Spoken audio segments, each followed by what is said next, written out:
Swati, Mohit, good noon. Good noon Fareen.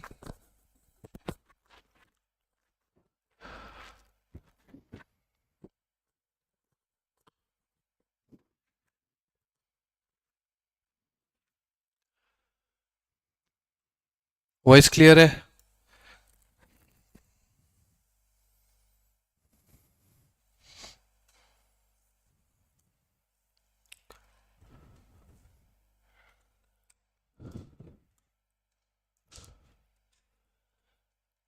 Okay. क्या करा, कुछ पढ़ा? सैटरडे संडे रिवाइज कर लिया? क्लियर है अभी तक के एडजस्टमेंट इस चैप्टर के हमने जितने भी पढ़े? ओके गाइस, ऑनलाइन क्लियर है आप लोग को अभी तक जो भी हमने पढ़ा है, right? So we were talking about revaluation. हाँ, we started revaluation thing.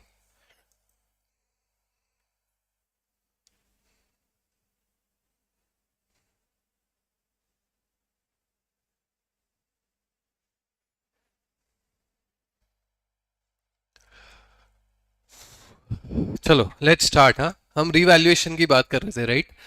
Revaluation क्या होता है? ऑनलाइन आप लोग भी चैट पे आंसर लिखना. हाँ सॉरी. राइट. करंट वैल्यू जो फेयर रिप्रेजेंटेशन दे, उस पे क्या कंपलसरी है उस वैल्यू पे बैलेंस शीट में रखना असेट को, और इज इट ऑप्शनल? हाँ, फिर कंपलसरी है अगर एक बार हमने रीवैल्यूएशन मॉडल पे आ गए तो. Otherwise if you are on cost model then it is okay. Second rule क्या था? फर्स्ट रूल तो कि एक बार आ गए तो then we have to do. Second rule क्या था गाइस? राइट स्वाति. हाँ right, very good. What was the second rule guys online? What was the second rule? Right, whole class of asset has to be revalued. Very good. क्या मोहित फरीन, आप लोग के भी answers चाहिए यार फटाफट. ठीक है, चलो. तो ये दो रूल तो बेसिक थे कि एक बार अगर रिवैल्यूएशन कर दिया तो रेगुलर इंटरवल में हमको रिवैल करना है. प्लस कुछ आज प्रॉब्लम हो रही है मेरे को, एडजस्ट पूरे क्लास का रिवैल्यूएशन हो सकता है, सिंगल एसेट का रिवैल्यूएशन नहीं होगा. ओके चलो. फिर हमने एंट्रीज देखी थी इसकी. क्या थी एंट्रीज, कोई बताएगा? सो माय क्वेश्चन इज, मेरा एक बिल्डिंग कंस्ट्रक्ट करी मैंने 2021 के स्टार्ट में. ओके, अप्रैल 2021 में बिल्डिंग कंस्ट्रक्ट की. उसकी कॉस्ट आई 100,000. इसकी यूजफुल लाइफ है 25 ईयर्स. यूजफुल लाइफ थी 25 ईयर्स उस टाइम पे. Okay, be ready with your copy and pen. चलो नेक्स्ट क्या बोला? 2024 में, मार्च 2024 में इसका रीवैल्यूएशन हुआ and value comes to 2 lakh. Now I need entries, जो भी एंट्रीज होगी on March 2024, that entries I want. Question समझ आ गया सबको? क्वेश्चन समझ आ गया? ऑनलाइन समझ आ गया? तो मुझे एंट्रीज चाहिए मार्च 2024 की. क्या क्या होगी?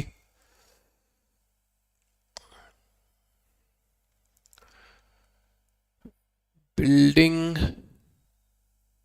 रीवैल्यूएशन टू बैंक, ये क्या हुआ? नहीं मोहित, क्या हो रहा है ये? बैंक 2 लाख से क्यों हो जाएगा? मेरे पैसे गए क्या बैंक से? टू बैंक क्यों होगा 2 लैक्स मोहित?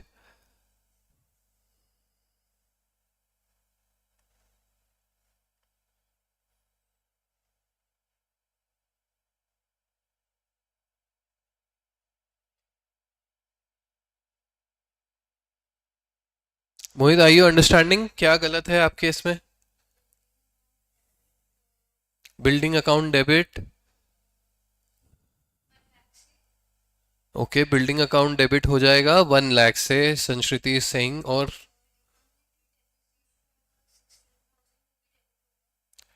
16,000 कितना है, मैंने भी कैलकुलेट नहीं किया है, एक सेकेंड। राइट, तो कितने साल का लग चुका होगा? 3 साल का। Right, to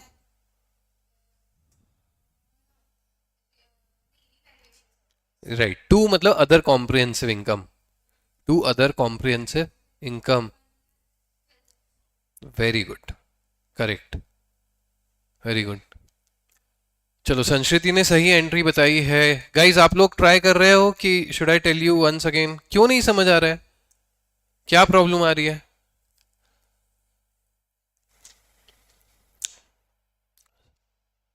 yes, reserve surplus होगा Swati, but I need a full entry. कौन सी एंट्री कितने वैल्यू से होगी?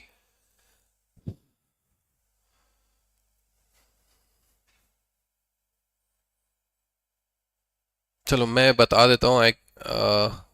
आप लोग का आंसर नहीं आ रहा है, okay. So the entry would be, मैं एक अलग पेज खोल लेता हूँ यार, यहाँ पे थोड़ा वो हो रहा है। हमने क्या क्या बोला था? 1 लाख की बिल्डिंग परचेज करी है अप्रैल 21 में, है ना? अप्रैल 21 में 100,000 की करी है, 25 years लाइफ है। हमको कब की चाहिए? मार्च 24, राइट? मार्च 24 की एंट्रीज चाहिए। तो अभी मेरा बैलेंस शीट में फिगर कैसा दिख रहा होगा? बिल्डिंग मार्च 24 को, ओके, 1,100,000 दिख रहा होगा, लेस एक्यूमुलेटेड डेप्रिसिएशन दिख रहा होगा। कितना दिख रहा होगा? 1 लाख पे एक तो मार्च 22 में लगा होगा डेप्रिसिएशन, फिर मार्च 23 में लगा होगा, फिर मार्च 24 में, 3 बार डेप्रिसिएशन लगेगा। कितना? 1 lakh divide by 25 equal to 4,000। तो 4,000 यहाँ लगा होगा, 4,000 यहाँ लगा होगा, 4,000 यहाँ लगे होगा, राइट, टोटल 12,000। तो यहाँ पे मेरी बैलेंस शीट में ऐसा कुछ दिख रहा होगा अभी, ओके। अब मैंने इसको वैल्यूएशन, मार्च 24 को इसका रीवैल्यूएशन हुआ, वैल्यू कितनी आई?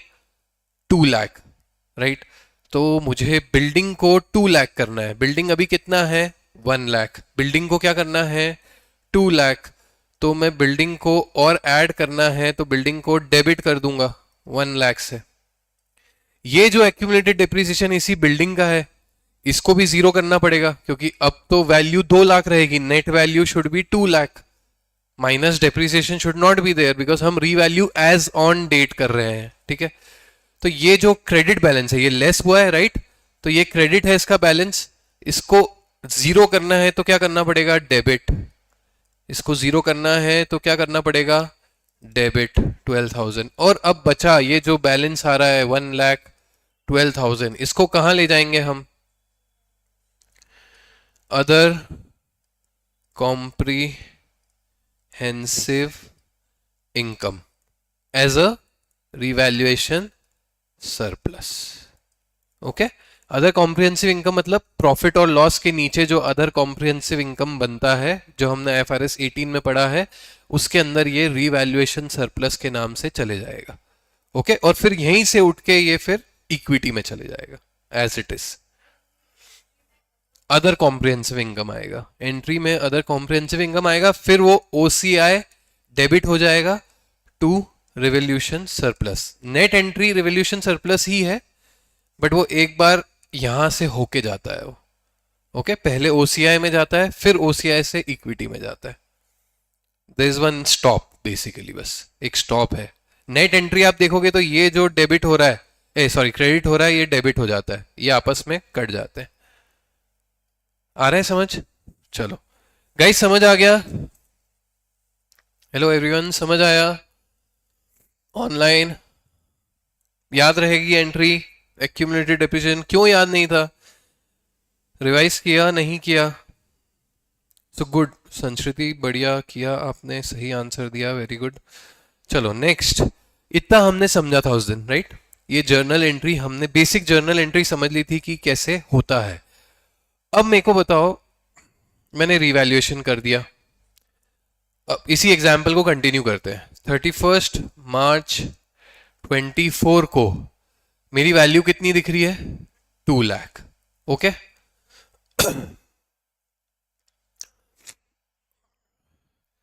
अब पता चला कि 31 मार्च 26 को वापस जब रिवैल करा तो इसकी वैल्यू हो गई 1,50,000। That example is continuing. Okay, that example is continuing. वो एग्जाम्पल कंटिन्यू हो रहा है, मतलब ओरिजिनल फिगर क्या थे हमारे? 21 में परचेज की थी हमने, अप्रैल 21 में। कितने में की थी? 1 लाख में। यूजफुल लाइफ कितनी थी? 25 ईयर्स। थोड़ा टेक्निकल क्वेश्चन है गाइस, लॉजिकली सोचना प्लीज, जल्दी मत भले ही मत करना, बट लॉजिकली सोचना। वो ही मेरा एग्जाम्पल कंटिन्यू हो रहा है। 31 मार्च को मैंने 2 लाख रिवैल करा था, हमने उसकी एंट्री कर दी। 31 मार्च 26 में इसकी वैल्यू वापस नीचे गिर गई। कितने से? मतलब 1,50,000 आ गई, जितने से भी गिरी, जो भी गिरी 1,50,000 आ गई। Now what will be the treatment? अब क्या ट्रीटमेंट रहेगा?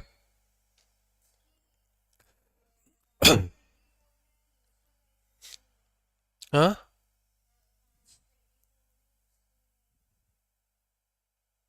March 24 में useful life would be same. There is no change in useful life, जो ओरिजिनल उसमें थी वही है। Very good, you are thinking like that, it is very good, है ना। यूजफुल लाइफ के बारे में सोचना बहुत जरूरी था इस एग्जाम्पल में। आ रहा है ऑनलाइन क्वेश्चन समझ? इतना बताओ पहले, क्वेश्चन समझ आ गया? Are you trying? आप लोग ट्राई कर रहे हो? इसमें एक नया एडजस्टमेंट सिखाने वाला हूं मैं आप लोग को, बट आप लोग ट्राई कर रहे हो क्या? प्लीज से यस और no. Are you trying? Question समझ आ गया है?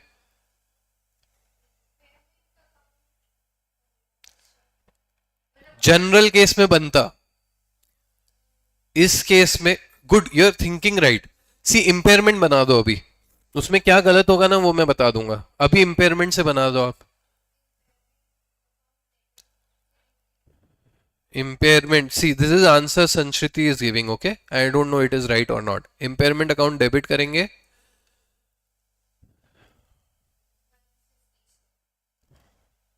150 से डेबिट करेंगे।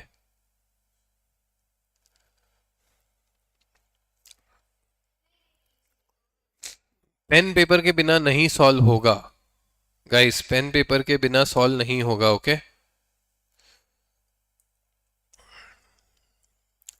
should I solve it? Are you guys trying online? Let me know guys। हाँ ना तो बोल दो यार, क्या आप लोग ट्राई कर रहे हो, नहीं कर रहे हो? should I go ahead and solve it?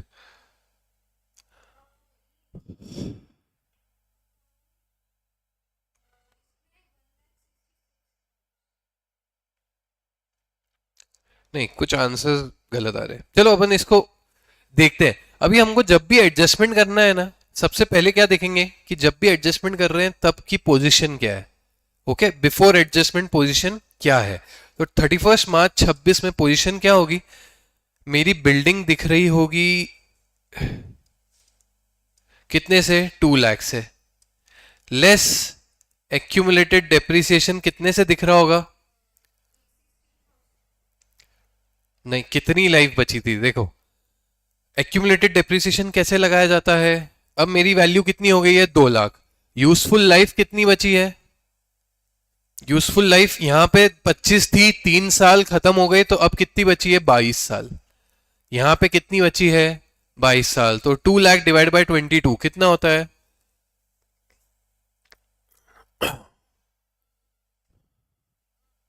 2 lakh divide by 22 कितना होता है? राउंड ऑफ करके कितना है? 9,091 फॉर अ ईयर। और मेरे 2 साल हो गए, 24 के बाद 25 और 26, है ना। तो इंटू 2, 9091 इंटू 2 कितना होगा? 9091 इंटू 2, 9091 इंटू 2 कितना होगा? 18,182। ये पोजीशन दिख रही होगी गाइस, 31 मार्च 26 को, राइट? ये समझ आया? नहीं, अब इसमें समझने वाला पॉइंट ये था कि जब रीवैल्यूएशन हो जाएगा उसके बाद आप डेप्रिसिएशन कैसे लगाओगे। तो जब रीवैल्यूएशन हो जाता है तो आप समझ लेते हो कि अब मेरी वैल्यू ये है, डेप्रिशिएबल वैल्यू ये आ जाती है, जो रीवैल्यूड वैल्यू है, that will be the depreciable value. और यूजफुल लाइफ मेरी कितनी बची है? ओरिजिनली 25 साल बचे थे, इसमें से ये 3 साल हो गए 24 तक, तो 25 में से 3 गए 22, अब कितनी बची है? 22 ईयर्स। ठीक है, ये कॉन्सेप्ट समझना था, ये कॉन्सेप्ट नहीं पता था आप लोग को, कोई बात नहीं, ये समझना था, तो हमने ये समझा, तो इससे हमारा डेप्रिसिएशन निकल गया। अब नेक्स्ट एडजस्टमेंट कब आ रहा है? 2026 में। तब तक की पोजीशन देख ली, 2 लाख तो वैल्यू है, और एक्यूमुलेटेड डेप्रिसिएशन हमने कैलकुलेट कर लिया 2 साल का। तो अब मेरी पोजीशन यहां तक है, यहां तक किसी को कोई डाउट है क्या? डेप्रिसिएशन कैसे कैलकुलेट करेंगे उसमें कोई डाउट है? नहीं, चलो ये हमने कैलकुलेट कर लिया। अब बात आती है नेक्स्ट एडजस्टमेंट की। अब क्या बोला? बिल्डिंग को कितना करना है? 1,50,000। तो यार गाइस, अपना तो सिंपल फंडा है, बिल्डिंग मेरा कितने पे खड़ा है? 2 लाख पे, करना कितना है? 150। तो बिल्डिंग को तो मैं क्रेडिट कर ही दूंगा, ये मेरा फिक्स हो गया एंट्री में 50,000 से। ये एक्यूमुलेटेड डेप्रिसिएशन को भी वापस जीरो करना पड़ेगा। अब ये क्रेडिट साइड था, इसको जीरो करना है तो इसको क्या करना पड़ेगा? डेबिट करना पड़ेगा। कितने से? ये क्रेडिट में था ना, 18,182, 18,182, इसको अब जीरो करना है तो इसको डेबिट करना पड़ेगा। यहां तक कोई डाउट है क्या? नहीं। अब बैलेंसिंग फिगर कहां बच रहा है? डेबिट में। बैलेंसिंग फिगर कहां बच रहा है? डेबिट में। So the accounting standard says, यहां पे हम नया रूल, राइट, रीवैल्यूड अमाउंट पे डेप्रिसिएशन लगेगा every year for the rest of the useful life, for the rest of the useful life. Mohit, चलो अब मेरा बैलेंसिंग फिगर कितना बच रहा है? 50,000 माइनस 18, 31,818। ये फिगर क्या होगा? Debit. Now as per normal जितना मैंने आप लोगों को बताया, योर गेस इज राइट कि it should be impairment loss of an asset. But यहां पे डिफरेंस ये है कि हमारे पास ऑलरेडी एक रीवैल्यूएशन सरप्लस पड़ा है। इसी असेट का क्या पड़ा है?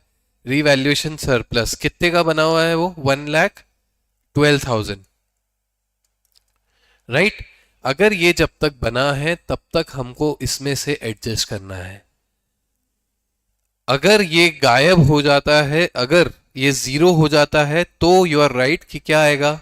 Impairment loss of an asset. Okay, this is the new rule we are learning. Okay, so what two rules we learn? First, depreciation value कौन सी हो जाएगी रीवैल्यूएशन के पास? रीवैल्यूड वैल्यू, एंड वो बची हुई जितनी भी यूजफुल लाइफ है उसमें डिवाइड हो जाएगी। First rule we have understood this, ये आपको लिखना जरूरी है, राइट? क्या है फर्स्ट रूल? कि new depreciable value would be the revalued value and it would be depreciated for the remaining useful life.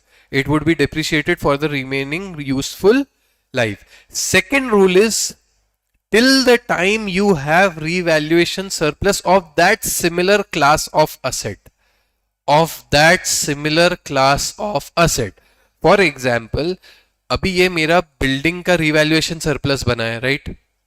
अब मैं कोई मशीनरी को अगर रीवैल्यू करता, इंपेयरमेंट करता, लॉस करता, तो वो इससे एडजस्ट नहीं होता।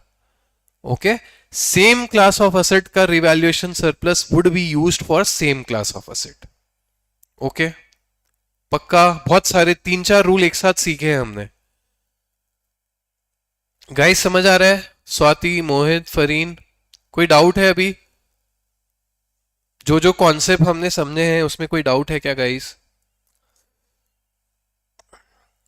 ओके, चलो एक बार सारे रूल्स वापस से देखते हैं, ठीक है? फिर एक प्रैक्टिस और कर लेंगे, फटाफट एक रूल्स सारे देख लेते हैं। फर्स्ट रूल पहले आप लोग बताओ, फर्स्ट रूल क्या है? डेप्रिसिएशन कैसे चार्ज होगा? कैसे चार्ज होगा depreciation? It would B charge on the revalued value, on the revalued value for the remaining useful life. उसके बाद जितनी भी यूजफुल लाइफ बची है उस पे कैलकुलेट होके डेप्रिसिएशन चार्ज होगा। First rule. सेकेंड रूल क्या है? till the time you have revaluation surplus for that particular class of asset, you will use that for any impairment loss. You will use that for any impairment loss. And when that is exhausted, that has become zero, then you will create impairment loss account and that will go directly to P&L. Okay, revaluation कहां जाता है हमारा? Other comprehensive income में। कहां जाता है? Other comprehensive income में। Impairment loss कहां जाएगा? प्रॉफिट और लॉस में। इसको एक बार और अच्छे से हम देखते हैं, ठीक है? चलो, थोड़े से मल्टीपल कॉन्सेप्ट्स हैं बट इजी हैं। ओके, कहीं डाउट है तो प्लीज आस्क। मैं एक और बार बता रहा हूं आप लोग को। मैं अभी हम किसकी बात कर रहे हैं? रीवैल की। First thing, first rule, depreciation कैसे लगेगा? रीवैल्यूड वैल्यू पे लगेगा फॉर रिमेनिंग यूजफुल लाइफ। अच्छा, एक रूल हमने ऑलरेडी पढ़ा था कि यूजफुल लाइफ किसी की चेंज हो जाती है, तब क्या होता है? जो भी कैरिंग वैल्यू है उसको जो न्यू यूजफुल लाइफ है उससे डिवाइड करके आगे का डेप्रिसिएशन लगाते हैं, right?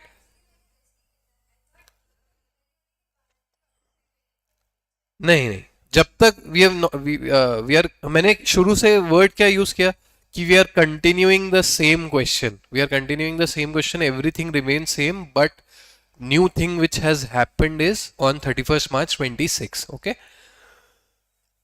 So first rule is this. इसमें कोई डाउट है गाइस? चलो, सेकेंड रूल क्या है? मेरे पास मैं इंपेयरमेंट लॉस कैसे एडजस्ट करता हूं उसका रूल है। ओके, इंपेयरमेंट लॉस कैसे एडजस्ट करना है? If reval surplus is there for same class, okay, for same class, sorry for my handwriting guys, I'll improve, for same class, okay, if revaluation surplus is there for same class तो क्या करेंगे हम? First adjust with रीवैल surplus, ठीक है, इससे adjustment करना है हमको। एंड एनी अदर केस और रीवैल सरप्लस एग्जॉस्टेड, तो बैलेंस के लिए भी यही करेंगे। ओके, एग्जॉस्टेड, ये केस में क्या करेंगे? Create impairment loss on asset, whichever asset is it, account, and this goes to P&L, profit or loss. This goes to profit or loss. हमारा रिवैल्यूएशन सरप्लस जब क्रिएट होता है, on creation it goes to OCI, it goes to OCI। समझ आया क्या ये rule? इसमें बहुत सारे रूल है एक ही उसमें, if this then that, if this then that, right guys? Clear है? सेम क्लास मतलब building is same class. Okay, if we have purchased, if we have got 4-5 buildings in assets, तो वो एक क्लास हो गया। Machinery is different class, land is different class, okay, equipments is different class. Machinery and equipment can be of the same class, but land is different, building is different. Okay,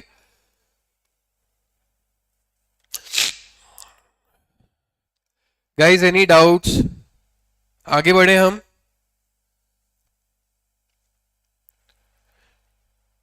Swati, Fareen, all clear?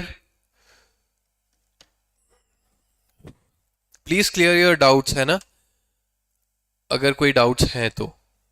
चलो एक और example ले ले, एक और example ले ले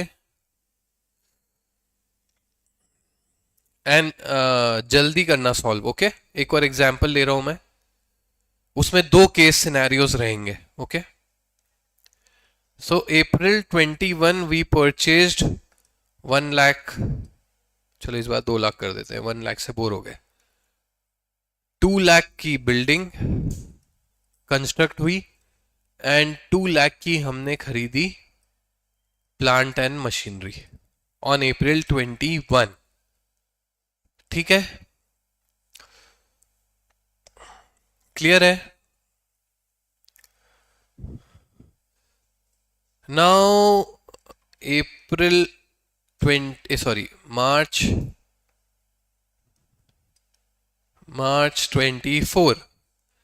building is revalued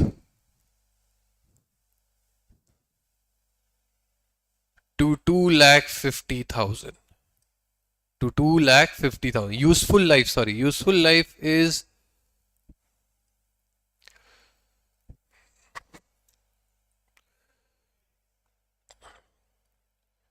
40 years for building and machinery is 10 years. Machinery is 10 years. Okay, जहां भी क्वेश्चन समझ नहीं आया लेट मी नो। क्या हुआ Swati, you didn't reply? You are very active generally. Hello, why so late? Online देख लेते ना क्लास।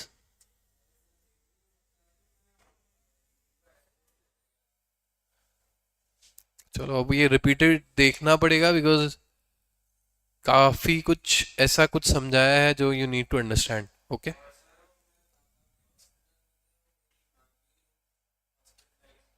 ओके, चलो डोंट वरी, कोई बात नहीं, इसको रिपीटेटिव देख लेना, कोई डाउट हो तो मेरे से पूछ लेना। ओके, चलो अभी जितना समझ आ रहा है समझने की कोशिश करना, बट कॉन्सेप्ट हम लोग सीख चुके हैं, we are just practising revaluation में, regarding depreciation, regarding losses and everything, impairment and everything. Okay, sorry मैं क्वेश्चन बनाना चाह रहा हूँ खुद। मार्च 24 में 2.5 लाख कर दिया, प्लांट एंड मशीनरी में कुछ चेंज नहीं हुआ है, ठीक है, रीवैल नहीं करा। फिर मार्च 26 में हमने फिर रीवैल करा। ओके, फिर रीवैल्यूएशन करा, इसकी वैल्यू, बिल्डिंग की वैल्यू एकदम से कुछ ज्यादा ही खराब हो गई, 1 लाख हो गई। ओके, इसकी वैल्यू 1 लाख हो गई और प्लांट एंड मशीनरी की वैल्यू रीवैल करके हमने कर दी 1 लाख, दोनों की वैल्यू 1 लाख हो गई रीवैल्यूड में। So this is case 1। Okay, this is case A. Now case B में क्या डिफरेंस है वो बता रहा हूं मैं सिर्फ। ओके, मार्च 24 में सिर्फ डिफरेंस है केस बी में, इसके लिए सेम है, एंड प्लांट एंड मशीनरी की वैल्यू एकदम से बढ़ के इसकी भी 2.5 लाख हो गई थी। This is case B. Okay, this is case B. हाँ,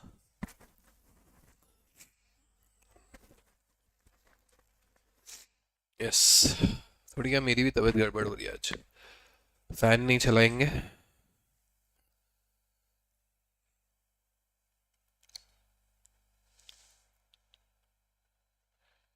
बोल भी देते हैं, इनके पास शायद पता नहीं क्या है।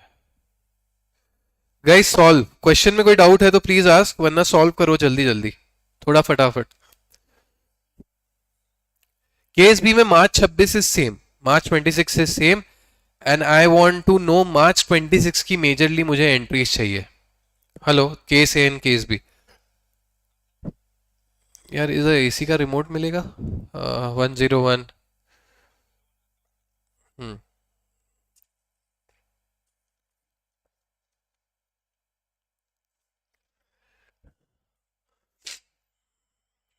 क्वेश्चन में कोई डाउट है ऑनलाइन समझने में?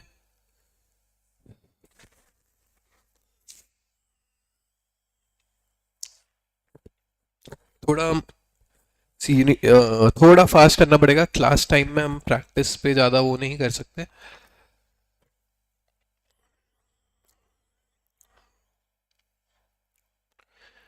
ट्राई कर, गलत कर भले। एंट्रीज देखनी है मार्च 26 में क्या होगी। मार्च 26 के रिवैल्यूएशन, इम्पेयरमेंट, डेप्रिसिएशन, एवरीथिंग।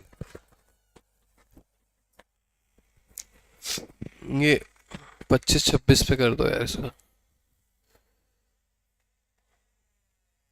हाँ मतलब वो करना है, ठंडा करना है।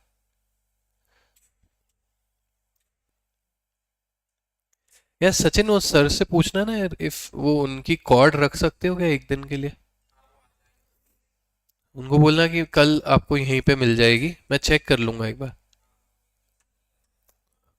और कहाँ मिलती है वो भी मैं उनसे या तो पूछ लेंगे, फिर कहाँ मिलती है वो। ओके चलो, वो तो पंकज सर से पूछ लेंगे है। बट इनसे पूछ लेना यार एक बार, यहीं रख लेंगे सर याद से। नहीं नहीं 23-23 मत कर यार, 25 कर दे। मेरी भी तबीयत गड़बड़ है। हाँ बस ठीक है। हाँ अप्रैल टू मार्च मतलब financial year, April to March.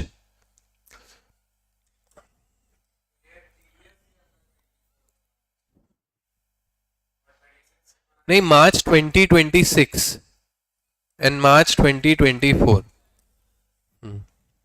मतलब end of the year.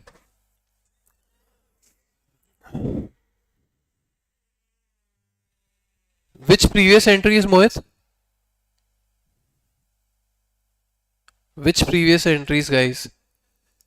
C please until unless, देखो अगर आप लोग को समझ आ रहा है वेरी गुड, नहीं समझ आ रहा है ना, until unless you ask me your doubts I will not be able to understand कि यार कहाँ प्रॉब्लम आ रही है आप लोग को। क्योंकि कुछ लोग समझ रहे हैं, कुछ को अगर प्रॉब्लम आ रही है तो you need to ask me कि सर ये चीज नहीं समझ आ रही। एंड सॉरी मोहित, मतलब you are not asking your doubts but which entries you are asking. Previous question entries में बता दूंगा तो फिर तो आप कॉपी कर सकते हो right. Full motive of this practice is that कि जो सिखाया था वो हमने सीखा है और फिर हम इधर प्रैक्टिस कर रहे हैं। And we don't need to remember the entries. हमको मैंने बहुत बार बोला है याद नहीं कर पाएंगे, बहुत सारा कोर्स है। लॉजिकली जब तक नहीं समझेंगे ना तब तक बहुत दिक्कत हो जाएगी। ये 40 इयर्स है बिल्डिंग की, 10 इयर्स है प्लांट एंड मशीनरी की। गुड क्वेश्चन, अच्छा ये क्वेश्चन पूछा। चलो मैं स्टार्ट कर रहा हूँ गाइस, है ना। अभी तक आप लोगों ने जितना सॉल्व कर लिया गुड हो गया।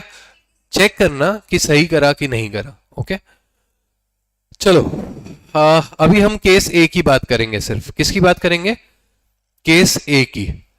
केस बी की बात बाद में करेंगे। केस ए में क्या बोला था, मार्च 24 को क्या हुआ, 2,50,000 और ये प्लांट एंड मशीनरी में कोई चेंज नहीं है। तो मेरी बैलेंस शीट बिफोर एडजस्टमेंट कैसी दिख रही होगी, बिफोर एडजस्टमेंट कैसी दिख रही होगी। 2 लाख पे 40 साल मतलब कितना हो गया, 2,000 पर ईयर का डेप्रिसिएशन है। सो दिस इज 3 इयर्स, ये 3 साल है तो 6,000 का डेप्रिसिएशन लग चुका होगा। तो मेरी वैल्यू दिख रही होगी बिल्डिंग की 2 lakh less accumulated depreciation on building 6,000। Plant and machinery मेरा कितना दिख रहा होगा, प्लांट एंड मशीनरी मेरा कितना दिख रहा होगा, 2 लाख और 20,000 राइट, नहीं right 20,000 for a year is the depreciation. 3 साल का कितना हो जाता है, 60,000। 3 साल का नहीं, कुछ गड़बड़ करा है मैंने, 40।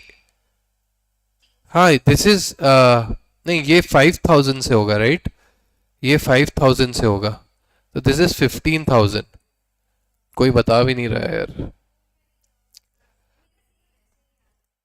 चलो लेस 15,000 होगा बिल्डिंग में, यहां पे कितना होगा 60,000।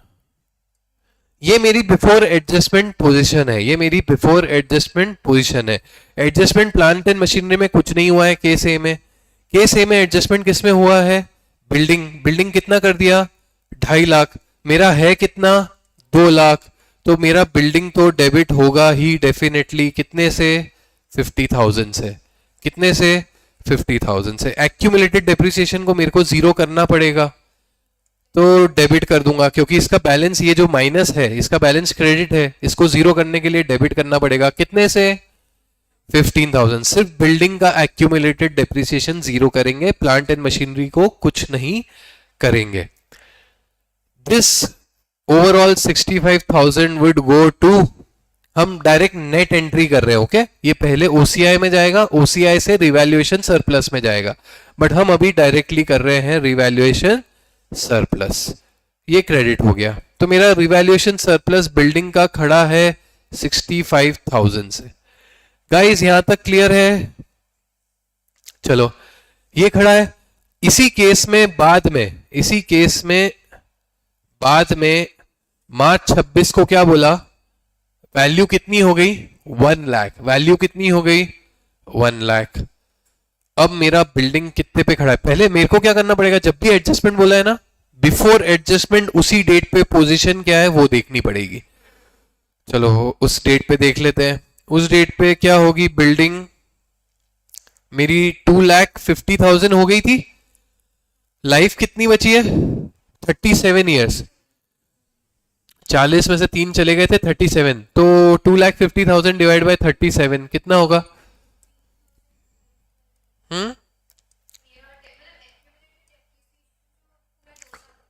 हाँ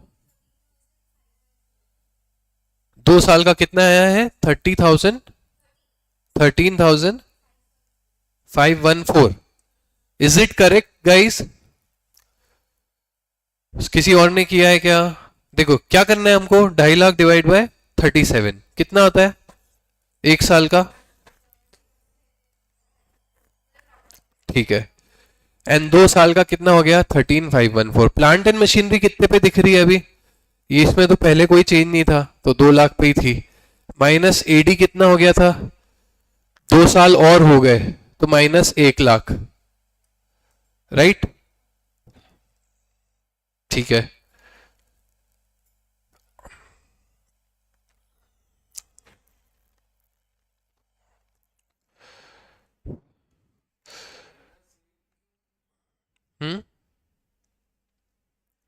क्या एक्यूमुलेटेड डेप्रिसिएशन 5 साल का हो गया ना अब, प्लांट एंड मशीनरी का 1 लाख हो गया ना, 20,000 इंटू 5 1 लाख, राइट?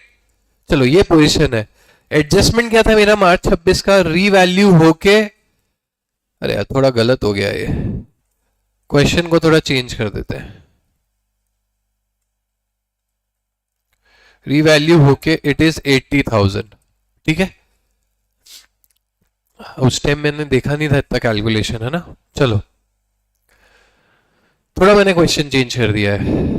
अब बिल्डिंग की वैल्यू कितनी हो रही है गाइस, हेलो, बिल्डिंग की वैल्यू कितनी हो रही है मार्च 26 में 1 लाख, मार्च 26 में बिल्डिंग की वैल्यू कितनी है, मैंने प्लांट एंड मशीनरी की चेंज की है स्वाति, बिल्डिंग की उतनी रखी है, तो बिल्डिंग की वैल्यू मुझे 1 लाख पे लाना है, अभी कितने पे खड़ी है 250 पे खड़ी है, तो कम करना है तो क्या करना पड़ेगा, क्रेडिट की डेबिट, क्योंकि बिल्डिंग एक डेबिट आइटम है, उसको कम करना है तो क्या करना पड़ेगा, क्रेडिट। तो बिल्डिंग तो मेरा क्रेडिट होगा ही, कितने से होगा क्रेडिट, 1,50,000 से क्रेडिट हो जाएगा। उसका रीवैल जब भी करते हैं तब एक्यूमुलेटेड डेप्रिसिएशन को क्या कर देते हैं जीरो, तब एक्यूमुलेटेड डेप्रिसिएशन को क्या कर देते हैं जीरो।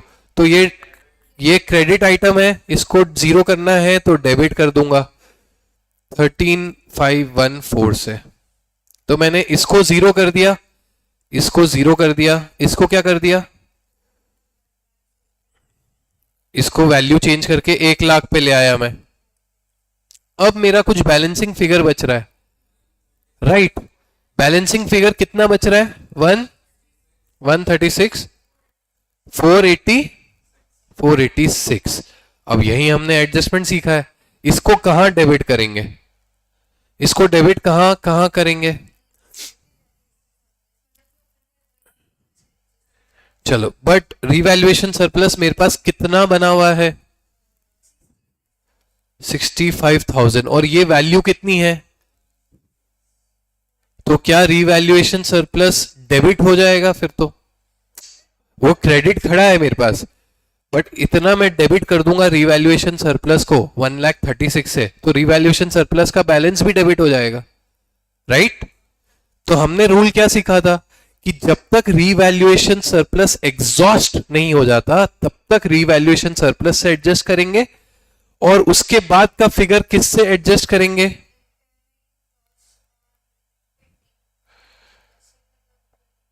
इंपेयरमेंट लॉस से करेंगे। ओके, हाँ सॉरी, राइट मोहित, वेरी गुड। स्वाति, ये अमाउंट में क्या कंफ्यूजन है? देखो, जब भी हमको कुछ एडजस्टमेंट बोला जाए, पहले हमको बिफोर एडजस्टमेंट पोजीशन निकालनी है, राइट? हमने ये पोजीशन निकाली है before adjustment. Are you clear with this? This would be the position before adjustment. Swati, जल्दी जल्दी बताओ, आर यू क्लियर? ये पोजीशन होगी, इससे क्लियर हो आप? स्वाति, ये जो पोजीशन बनाई है, राइट, ये क्लियर है? यहां तक क्लियर है? चलो, तो ये पोजीशन है मेरी बिफोर एडजस्टमेंट। अब मुझे एडजस्टमेंट के बाद कहां पे पहुंचना है? Building should be 1 lakh. Building, अभी सिर्फ बिल्डिंग की बात कर रहा हूं, हाँ, प्लांट एंड मशीनरी पे नहीं आए हम। बिल्डिंग पे मेरे को 1 लाख पे पहुंचना है कहां पे? 2,50,000। तो 1,50,000 से मैं बिल्डिंग को क्रेडिट कर दूंगा ताकि मैं बिल्डिंग को 1 लाख पे पहुंचा दूं। एक्यूमुलेटेड डिप्रिसिएशन ये जो है, इसको मुझे जीरो करना है। इसका बैलेंस क्रेडिट है तो इसको मैं डेबिट कर दूंगा। नाउ द बैलेंसिंग फिगर, जो मेरी जर्नल एंट्री का बैलेंसिंग फिगर है, that I will have to adjust. अब मैं रीवैल सरप्लस से तो एडजस्ट कितना कर सकता हूं? जितना उसका बैलेंस है, दैट इज 65,000। नाउ इसमें से 65 और माइनस कर दिया 136 में से। 136 में से 65 माइनस किया, कितना आता है? 71,486। ये कहां डेबिट होगा? Impairment loss. Impairment loss on building कितने से? 71,486। गाइस, क्लियर है? ये जब तक प्रैक्टिस नहीं करोगे, सी, आज मैं आप लोगों को sorry, I am very sorry, practice question नहीं भेज पाऊंगा। आज मेरे सन का बर्थडे है, तो मैं डायरेक्टली क्लास से वहां निकल रहा हूँ। प्रैक्टिस क्वेश्चन आज नहीं भेज पाऊंगा, बट प्रैक्टिस करने के लिए I can tell you a way. जैसे अपन ने ये एक सिंपल एग्जाम्पल बनाया है, create your own example, right? Create your own example कोई भी फिगर से, और फिर उसमें कुछ प्रॉब्लम आए तो मेरे से कल पूछ लेना। Okay, so sorry for today, मुझे डायरेक्टली कहीं जाना है आज। क्वेश्चन मैंने कोई ढंग से लिखा नहीं है, बट ले लो फोटो।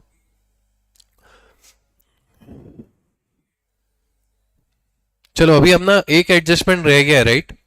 और हमने केस बी पे भी बात नहीं करी है। Case B would be the practice question, that would be good, है ना? Case B you need to solve at home. Case B सब लोग लिख लो, केस बी सब लोग लिख लो। हाँ, प्लांट एंड मशीनरी का भी बचा है, वो अभी अपन कर लेते हैं, but case B is your homework. Case B में मार्च 24 में हम रीवैल्यू कर रहे हैं दोनों को 2,50,000 से, और मार्च 26 में वापस से रीवैल्यू हो रहा है 1,80,000। ठीक है, 80,000 मैंने चेंज कर दिया, अभी मैंने चेंज कर दिया था। नहीं, मैंने अभी चेंज करा, right? Right, again building at 2,50,000 मार्च 24 में, एंड मशीनरी ऑल्सो 2,50,000, और फिर दोनों मार्च 26 में 1 लाख और 80,000। नहीं समझ आया? वापस रिपीट करूं एक बार? सेम है, सब कुछ सेम है। केस बी में मार्च 26 का एडजस्टमेंट इज सेम, जस्ट मार्च 24 में देर इज वन डिफरेंस कि प्लांट एंड मशीनरी भी रिवैल्यू हो गया 2,50,000 पे। ओके, जैसे केस ए में हमने प्लांट एंड मशीनरी मार्च 24 में कुछ भी रिवैल्यूएशन नहीं किया था, केस बी में मार्च 24 में भी 2,50,000 रीवैल्यू करा है प्लांट एंड मशीनरी। चलो ये सॉल्व करके लाना है आप लोग को। ओके, अभी केस ए का हमारा प्लांट एंड मशीनरी का बचा है। कितने पे रीवैल्यू हो रहा है? 80,000 पे। कितने पे रीवैल्यू हो रहा है? 80,000। पोजीशन मेरी कितनी है? ये खड़ी है पोजीशन मेरी पोजीशन ये खड़ी है, राइट। अब मेरे को 2 लाख पे पीएन प्लांट एंड मशीनरी खड़ा है। प्लीज गाइज इसकी एंट्री अभी मुझे जल्दी से बताओ क्या होगी 80,000 पे लाने की एंट्री। 80,000 पे लाने की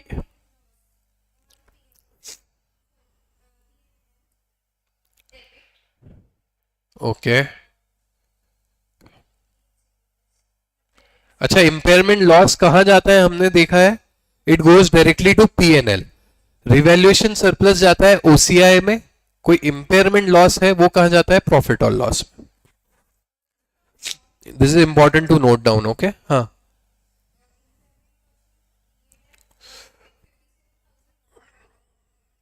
सॉरी, इंपेयरमेंट कितना बता रहे हो आप? 57,144। ओके, डेबिट, ठीक है। नो इट इज रॉन्ग, इसलिए मैंने लेफ्ट में लिखा है। Somewhere you are doing wrong. Guys online इसकी एंट्री बताओ प्लीज। अभी हम एक आईएफआरएस में ही हमको बहुत दिन हो गए।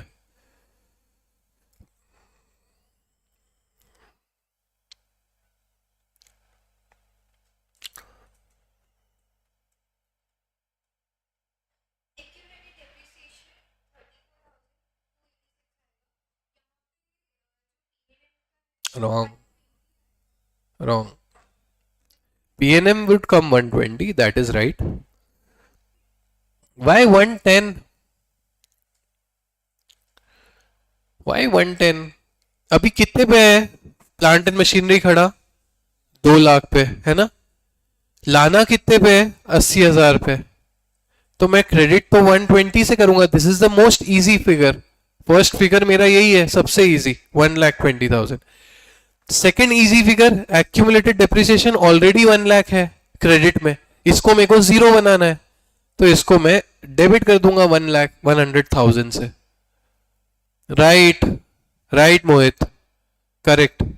अब बैलेंसिंग फिगर मेरा किस में चले जाएगा? इंपेयरमेंट में। बहुत सिंपल एंट्री थी। स्वाति, अप्रैल में plant value was no. Balance sheet में मेरा कैसे दिखेगा?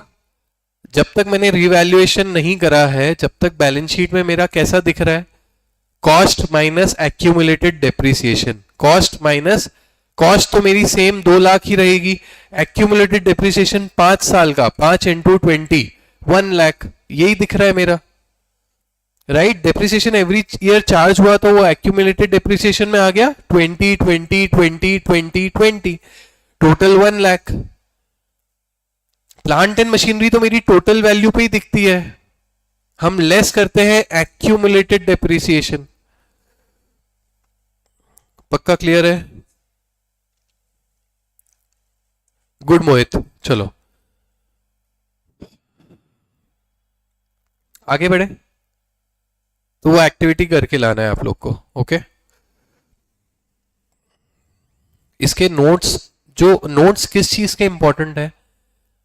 जितने भी इंपॉर्टेंट रूल्स है ना, जो एग्जैक्ट रूल्स हमने सीखे हैं, ये हमने आज दिस कहाँ गया वो, ये फ्लो चार्ट सीखा था कि कब कहाँ जाएगा, ये सारा नोट्स बनाना बहुत इंपॉर्टेंट है। And revision is also important, इसलिए आपको घर जाके लेक्चर वापस से 1.5x पे देख के नोट्स बनाना है। And that will do your both work, notes भी बन जाएंगे और रिवीजन भी हो जाएगा। ओके, कोई उसमें इशू आ रहा है सर, इसमें ये प्रॉब्लम आ रही है, तो please share it with me क्या प्रॉब्लम आती है, share your problems with me related to the subject. Okay, yes, we just book accumulated depreciation every time. We don't reduce the original cost of the asset. That is the cost model. चलो, यहां clear है? Everything is clear till now guys?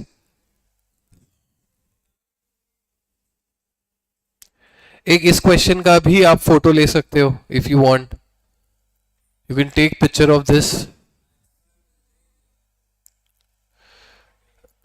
अभी ले लो photo, कभी delay हो गया तो ये एक और प्रैक्टिस कर सकते हो. ओके, ऑनलाइन ये पिक्चर ले सकते हो क्या आप लोग? आपकी स्क्रीन से पिक्चर ले सकते हो गाइस? आपकी स्क्रीन पे can you take a screenshot और a picture? Please take it. This is another practice you can do. चलो आगे बढ़े. ले लिया आप लोग ने pictures? Should I move ahead?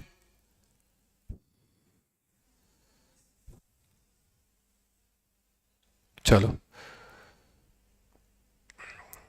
Depreciation of revalued asset हम ऑलरेडी ये भी हमने पढ़ लिया है. Okay, once an asset has been revalued, depreciation must be charged based on valuation less residual value over the remaining useful life of the asset. Okay, इधर भी residual value अगर कुछ है तो वो लेस हो जाएगी. हमारे क्वेश्चन में रेसिडुअल वैल्यू कुछ भी नहीं थी. एक चीज डेप्रिसिएशन में एक एडिशन आ जाता है जो हमने नहीं पढ़ा है, बट एक बार हम डिस्कस कर चुके हैं बट अभी नहीं पढ़ा है. क्या? ये कॉन्सेप्ट में भी अगली क्लास में पढ़ना पड़ेगा, बट एक बार मोटा मोटा मैं आप लोग को बता देता हूं. क्या? जब भी अमाउंट रीवैल्यू हुआ है उसके कारण, आज वैल्यू थी बिल्डिंग की 1 लाख, अब हो गई 1,50,000. ठीक है, अब कितनी हो गई? 1,50,000. अब मेरा रीवैल्यूएशन सरप्लस कितना हुआ है? अगर 2 साल बाद बनी है, इस एग्जाम्पल में सरप्लस निकालने के लिए पहले देखना पड़ेगा कितने साल बाद हुई है, तब तक का डेप्रिसिएशन कितना लगा है. तो जब भी रिवैल्यूएशन हुआ है तब तक का एक्यूमुलेटेड डेप्रिसिएशन इज 10,000. ओके, तो मेरा रिवैल्यूएशन 60,000 से हुआ है. 60,000 से हुआ है, राइट? ठीक है. अब जब मैं ये 2 साल है फॉर एग्जाम्पल और 5 साल का डेप्रिसिएशन लग रहा था, 5,000 का डेप्रिसिएशन एवरी ईयर लग रहा था. समझ आ रहा है? अब जब 1.5 लाख हो गई वैल्यू, कितनी हो गई? 1.5 लाख. अब मेरा डेप्रिसिएशन कितना लगेगा? फॉर एग्जाम्पल ये 5,000 लग रहा था, मतलब इसकी यूजफुल लाइफ कितनी होगी? 20 साल होगी, है ना? अब डिवाइड बाय 18 करना पड़ेगा, डिवाइड बाय 18 करना पड़ेगा. 8,333 का डेप्रिसिएशन लगेगा. अब ये ज्यादा लग रहा है, पहले 5,000 लग रहा था, अब कितना लग रहा है? तो ये जो एक्सेस डेप्रिसिएशन लग रहा है 3,333 का, this is the excess depreciation. You have a option, this is not compulsory rule, you have an option to move this. ये कहां जा रहा है अमाउंट? ये डेप्रिसिएशन प्रॉफिट और लॉस से इतना ज्यादा कम हो रहा है. अब प्रॉफिट और लॉस से इतना ज्यादा अमाउंट कम हो रहा है, वो इतना ज्यादा कम हो रहा है तो रिटेन अर्निंग में जो प्रॉफिट और लॉस जाता है उतना कम जा पा रहा है. इतना समझ आया? मैं वापस से समझा दूंगा बट इतना समझ आया, राइट? तो इसको क्या कर सकते हो, IAS 16 ने अलाउ किया है, IAS 16 ने अलाउ किया है कि this amount you can transfer from revaluation surplus to retained earnings, to retain, ये मैंने बताया था एक बार, ये आप ट्रांसफर कर सकते हो 333 से. ओके, एक बार ये कॉन्सेप्ट खुद से समझने की कोशिश करना, वरना मैं रिपीट कर दूंगा नेक्स्ट क्लास में. अभी बहुत जल्दी में समझाया मैंने, ठीक है? क्यों करते हैं इसका लॉजिक मेरे को सिर्फ लॉजिक बताओ, क्यों करते हैं ऐसा?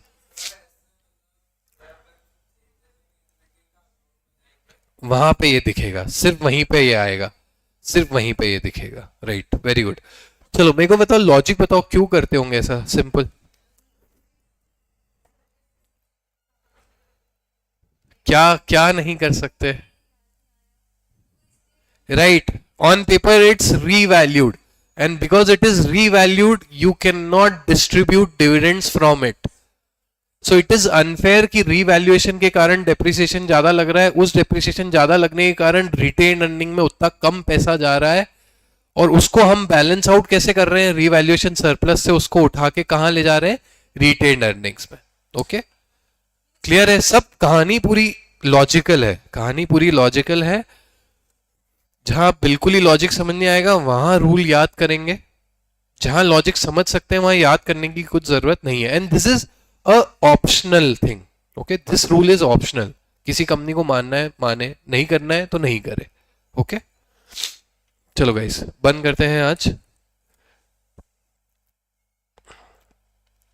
रिटेन अर्निंग में क्या कंफ्यूजन है? सी, रिटेन अर्निंग होता क्या है, जल्दी से 2 मिनट डिस्कस कर लेते हैं स्वाति, वरना अपन बाद में और डिस्कस कर लेंगे. जो हम प्रॉफिट और लॉस बनाते हैं ना, प्रॉफिट और लॉस स्टेटमेंट ऑफ प्रॉफिट और लॉस, इसका जो लास्ट फिगर आता है profit for the year, profit for the year, that is profit after tax. ये जो फिगर आता है ये सीधा कहां उठ के कहां जाता है? इक्विटी में जाता है. कहां पे? रिटेन्ड अर्निंग्स में, retained earnings. Okay, and this is used for distributing dividend. Okay, dividend क्या होता है? Do you understand dividend? Dividend होता है शेयर होल्डर को पैसा मिल रहा है. डिविडेंड क्या होता है? शेयर होल्डर को पैसा आप दे रहे हो out of the retained profits you have, out of the retained profits you have. तो रिटेन अर्निंग बनता कैसे है? From the profit for the year. ठीक है, अगर नहीं समझ आएगा तो we'll I can repeat it again, मेरे से पूछ लेना आप. ओके, चलो bye, thank you, have a nice day guys, bye.